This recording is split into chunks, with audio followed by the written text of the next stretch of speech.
சேலம் மாவட்டம் ஆத்தூரில் நகைக்கடை உரிமையாளர்கள் மீது ஆசிட் வீசி துணிக்கர கொள்ளையில் ஈடுபட முயன்ற இருவர் பிடிபட்டனர். அவர்களிடமிருந்த துப்பாக்கியையும் பறிமுதல் செய்யப்பட்டது. ஆத்தூர் கடைவீதி பகுதியில் நகைக்கடை வைத்திருப்பவர் வைத்தீஸ்வரன். இவரது கடைக்கு இரவு நேரத்தில் 2 பேர் நகை வாங்குவது போல வந்துள்ளனர்.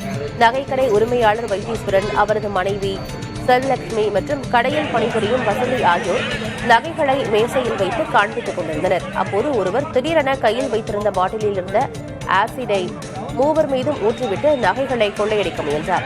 சுதாரித்துக் கொண்ட கடை உரிமையாளர் வைத்தீஸ்வரன் நகைகளை பிடுங்கிய போது ஆசிட் ஊற்றியும் துப்பாக்கியை காட்டியும் மிரட்டி இருவரும் தப்பியோட முயன்றனர்.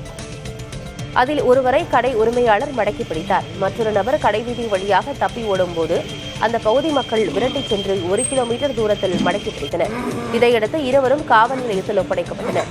அவர்களிடமிருந்த துப்பாக்கி பறிமுதல் செய்யப்பட்டது. ஆசிட் வீசியதில் காயமடைந்த நகைக்கடை உரிமையாளர் மற்றும் அவரது மனைவி சிகிச்சைக்காக மருத்துவமனையில் அனுமதிக்கப்பட்டுள்ளனர்.